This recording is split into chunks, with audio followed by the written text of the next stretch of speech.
Good morning બાળકો। આજે આપણે ચેપ્ટર 10 10મો અને 100મો ભાગ એમાં આગળ શીખીશું।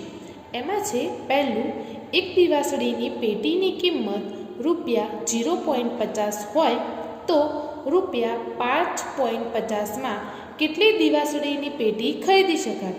તો એમાં સૌપ્રથમ આપણે પદ મૂકીશું કે કિંમત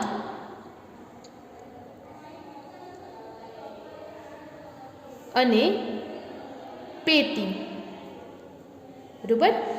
0.50 रुपया में एक पेटी, 0.50 रुपया में एक पेटी तो 5.50 रुपया में 5.50 में केटला क्रॉस में गुणाकार 5.50 गुण्या 1 भाग्या 0.50। હવે પોઈન્ટ કાઢવા માટે આપણે શું કરીશું કે 550 ભાગ્યા અહીંયા પોઈન્ટ પછી કેટલી સંખ્યા છે 2 તો અહીંયા આપણે લખી દઈશું 100 ગુણ્યા આ એક તો એમના એમ ગુણ્યા અહીંયા કેટલા આપ્યા છે આપણને 0.50 એટલે કે કેટલા થાય 50 ભાગ્યા 100। હવે હંમેશા છેદનો પણ છેદ હોય એ ઉપર ગુણ્યામાં જતું રહે બરાબર। એટલે આ પદ કેવું થઈ જશે 550 ગુણ્યા 1 ગુણ્યા 100। આ જે છેદ હતો એ અહીંયા ઉપર ગુણ્યામાં જતું રહેશે અને આ 100 ગુણ્યા 50 તો નીચે એમના એમ 100 ગુણ્યા 50। હવે જેટલા પણ શૂન્ય છે ઉડાડીશું આપણે। તો અહીંયાથી કટ કર્યું તો અહીંયા પણ એક કટ કરીશું, અહીંયાથી કર્યું તો અહીંયા પણ એક કટ કરીશું, અહીંયા એક કટ કર્યો તો પણ અહીંયા પણ કરીશું। હવે કેટલા બચ્યા 55 ગુણ્યા 1 એટલે કેટલા થશે 55 અને ભાગ્યા નીચે કેટલા છે 5 એકા 5। હવે 55 ભાગ્યા 5 કરો, 55 ભાગ્યા 5, 5 એકા 5, 5 માંથી 5 જાય તો 0। આ 5 ક્યાં ઉતારીશું નીચે, 5 એકા 5, 5 માંથી 5 જાય તો 0। કેટલા આવ્યા 11 તો 11 પેટીઓ ખરીદી શકાશે બરોબર। 5.50 રૂપિયામાં કેટલી 11 પેટીઓ આપણે ખરીદી શકીશું। હવે આગળ બીજું, એક સાબુની કિંમત ₹16.50 હોય તો 10 સાબુની કિંમત કેટલી થાય। તો સૌપ્રથમ આપણે અહીંયા પદ મૂકીએ કે સાબુ અને કિંમત। એક સાબુની કિંમત 16.50 રૂપિયા તો કેટલા સાબુ છે 10 સાબુ, 10 સાબુના કેટલા ક્રોસમાં ગુણાકાર 16.50 ગુણ્યા 10 ભાગ્યા 1। હવે 16.50 છે, આપણે પોઈન્ટ કાપવા માટે શું કરીશું, પોઈન્ટની પાછળ કેટલી સંખ્યા છે 2 તો ભાગાકારમાં કેટલા આવશે 100 તો 1650 ગુણ્યા 10, અહીંયાથી પોઈન્ટ કાઢો એટલે આપણે અહીંયા નીચે કેટલા મૂકી દઈશું 100 ગુણ્યા 1 જેમ હતા એમના એમ। હવે શૂન્ય ઉડાડીએ, અહીંયાથી એક શૂન્ય કટ થશે તો અહીંયાથી પણ થશે, અહીંયા નીચેથી એક ઉડાડીશું તો ઉપરથી પણ એક ઉડી જશે તો કેટલા રહેશે 165 ગુણ્યા 1 કરો તો કેટલા આવશે 165 રૂપિયા। તો 10 સાબુની કિંમત કેટલી થશે 165 રૂપિયા। એક સાબુની કિંમત 16.50 હોય તો 10 સાબુની કિંમત કેટલી થાય 165 રૂપિયા।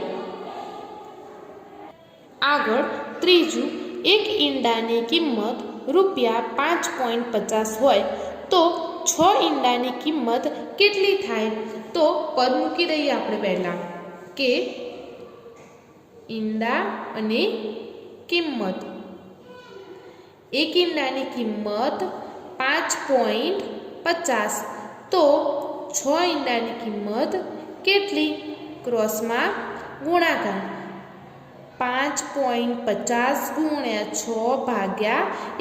હવે અહીંયા પોઈન્ટ કટ કરવા માટે આપણે શું કરીશું 550 ગુણ્યા 6 ભાગ્યા 100 ગુણ્યા 1. આ 100 કેમ મૂક્યા? અહીંયાથી આપણે જે પોઈન્ટ કટ કર્યો એટલે નીચે 100. હવે છેદ ઉડાડીશું આપણે. તો પહેલાં સૌપ્રથમ અહીંયા શૂન્ય ઉડશે તો ઉપર પણ એક શૂન્ય ઉડશે. હવે અહીંયા પણ 2 વડે ભાગ ચાલશે અને અહીંયા પણ 2 વડે ભાગ ચાલશે. તો 2 તરી 6 અને 2 પંચા 10. હવે 5 ભાગ ચાલશે. 55 ભાગ્યા 5 કરીએ તો કેટલા આવે? 11. તો અહીંયા આપણે 11 લખીશું. 11 ગુણ્યા 3 તો કેટલા થશે? 33 રૂપિયા. તો એક ઈંડાની કિંમત 5.50 તો 6 ઈંડાની કિંમત કેટલી હશે? 33 રૂપિયા. એ જ રીતે આગળ ચોથું, એક નોટબુકની કિંમત રૂપિયા 15.50 હોય તો રૂપિયા 124માં કેટલી નોટબુક ખરીદી શકાય? તો સૌપ્રથમ આપણે અહીંયા લખીએ કિંમત. અહીંયા આપણને રૂપિયા 2 વખત આપ્યા છે માટે આપણે સૌપ્રથમ કિંમત લખીશું. કિંમત અને નોટબુક. 15.50માં એક નોટબુક તો 124માં કેટલી? ક્રોસમાં ગુણાકાર.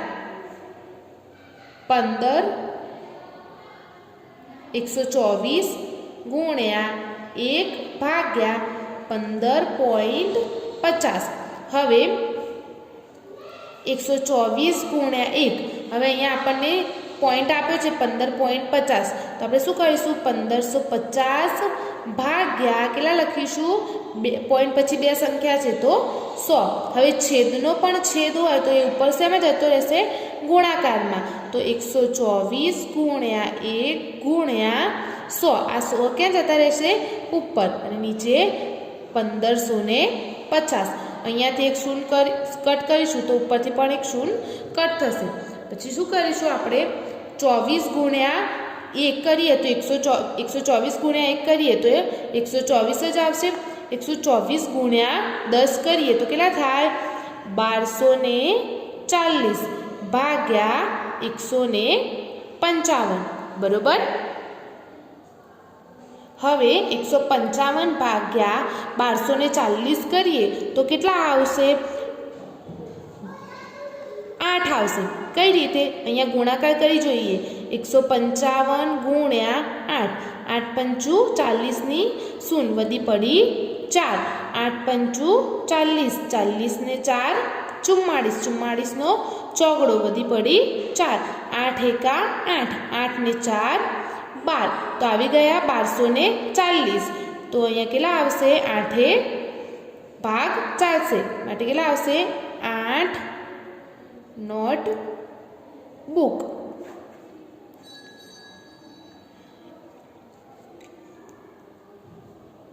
રૂપિયા 15.50ની એક નોટબુક આવે તો 124 રૂપિયાની કેટલી નોટબુક આવશે? 8 નોટબુક. આગળ શબ્દોમાં લખો. અહીંયા જે આપણને આપ્યું છે આપણે શબ્દોમાં લખવાનું છે. તો આને શબ્દોમાં કઈ રીતે લખાય? આપણે આમ તો બોલીએ કે 0.4 પરંતુ એને લખાય કઈ રીતે? 4 દશાંશ.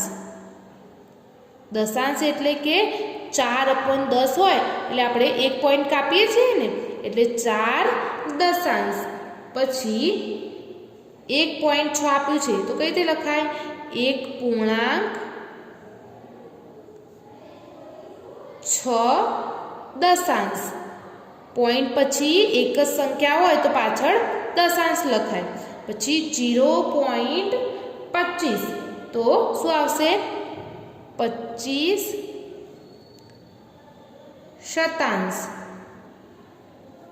શતાંશ કેમ આવ્યું? 100 હોય તો શતાંશ લખાય. તો 0 પછી કેટલી સંખ્યા છે? 1 અને 2 એટલે કે 25 ભાગ્યા 100 કરીએ તો શું આવે? શતાંશ આવે. 100 ને અપૂર્ણાંકની ભાષામાં શતાંશ કહેવામાં આવે છે. પછી 0.09 એટલે કે 9 શતાંશ. કેમ કે પોઈન્ટ પછી કેટલી સંખ્યા છે? 2 સંખ્યા છે. પછી પાંચમું 14.9 તો એને કઈ રીતે લખાશે 14.9 બરોબર આ રીતે એને લખાશું આગળ અંકોમાં લખો જેમ પહેલાં આપણે અંકોમાંથી શબ્દોમાં લખ્યું એમ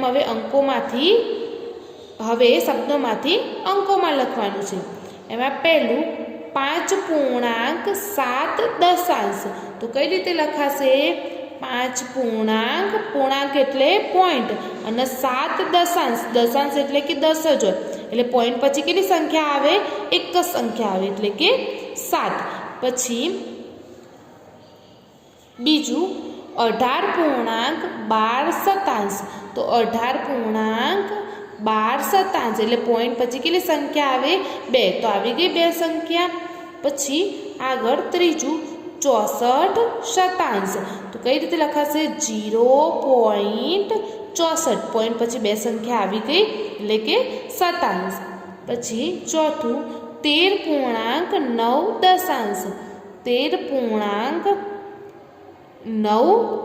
તો 13.9 તો થઈ ગયું આ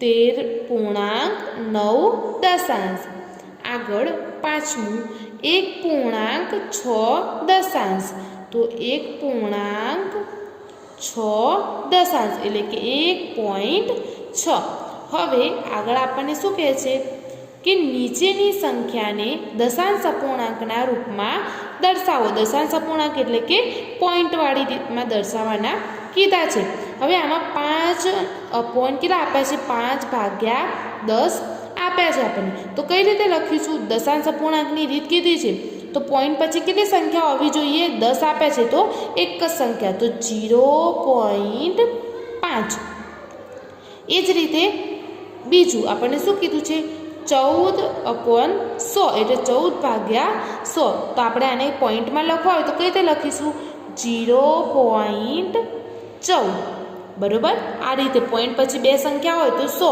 પોઈન્ટ પછી એક સંખ્યા હોય તો 10 પછી અહીંયા આપણને શું કીધું છે 2.7 તો કઈ રીતે લખીશું 2.07 હવે તમે એમ વિચારશો કે મેડમે 07 કેમ લખ્યા કેમ કે અહીંયા આપણને કેટલા આપ્યા છે 100 એટલે પોઈન્ટ પછી કેટલી સંખ્યા હોવી જોઈએ 2 સંખ્યા હોવી જોઈએ એ જ રીતે ચોથું 4.28 તો 4.28 હવે આમાં આપણે 0 કેમ ના લખ્યો કેમ કે પોઈન્ટ પછી ઓલરેડી અહીંયા આપણને 2 સંખ્યા આપી છે એટલા માટે આ જ રીતે તમારે આજનું ગૃહ કાર્ય કરવાનું છે।